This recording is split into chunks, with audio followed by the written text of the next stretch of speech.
मैं Sunil Kumar Yadav everything is possible with Sunil में आपका सभी का अभिनंदन करता हूं। और आज का जो विषय है वह बल। बल क्या है? यह वह कारक है जो किसी पिंड को विराम अवस्था अथवा गति अवस्था में परिवर्तन करे, अर्थात परिवर्तन की प्रवृत्ति उत्पन्न करे, बल कहलाता है। बल की हलचल उस समय होगी जब वस्तु के जड़त्व को तोड़ने योग्य मात्रा का बल उस पर कार्य करेगा। यह बल केवल न वस्तु के आकार एवं वजन पर भारी होगा, साथ ही वस्तु की गति को विरोध करने वाले सभी घटकों की विरोधी शक्ति से अधिक होनी चाहिए। मतलब बल क्या है? बल वह कारक है जो किसी पिंड को विराम अवस्था में, जो स्थिर अवस्था है, उस अवस्था में यदि गति, बल क्या है? यदि कोई वस्तु रखी है, यह विराम अवस्था में है अथवा वह गति कर रही है, गति की अवस्था में है, तो उसमें परिवर्तन कर दे। यदि वस्तु गतिमान है तो उसको रोक दे, और यदि कोई वस्तु स्थिर है उसको गतिमान कर दे। जिसके कारण वो गतिमान हो, वह बल कहलाता है। बल की क्रिया के 3 प्रकार होते हैं।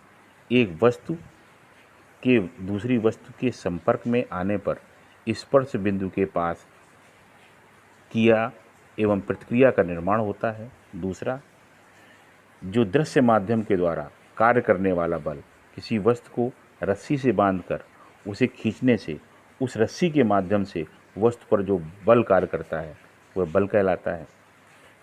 नंबर तीसरा, जिन बलों को कार्य करने के लिए न तो दो वस्तुओं की आपसी स्पर्श की आवश्यकता होती है और न किसी दृश्य माध्यम की आवश्यकता होती है, जैसे चुंबकीय बल।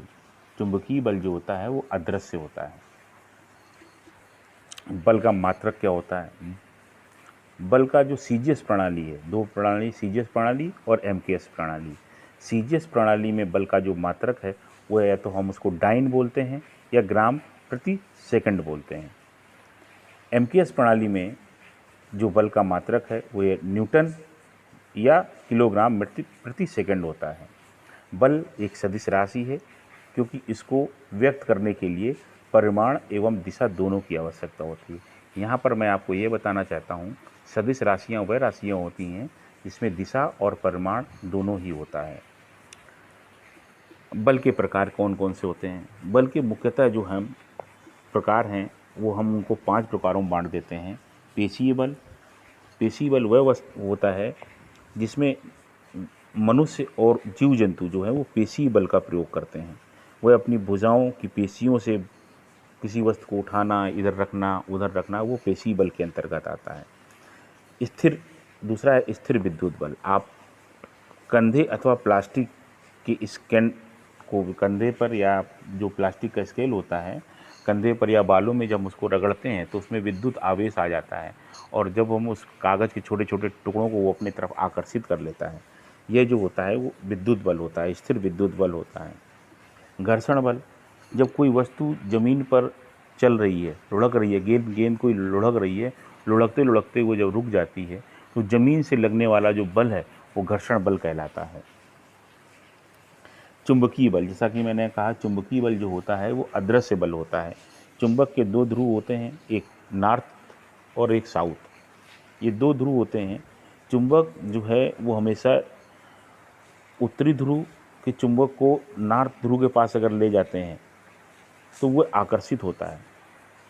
मतलब उत्तरी ध्रुव और नॉर्थ जो है वो आकर्षित होते हैं, और यदि हम नॉर्थ और नॉर्थ को या साउथ और साउथ को ले जाएंगे तो वो प्रतिकर्षित होते हैं।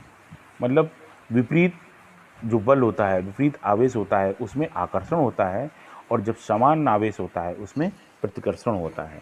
फिर आता है गुरुत्वीय बल। गुरुत्वीय बल, जैसा कि आप जानते हैं कि पृथ्वी जो हर चीज़ को अपनी तरफ खींचती है, तो वह पृथ्वी के गुरुत्व बल के कारण ही होता है।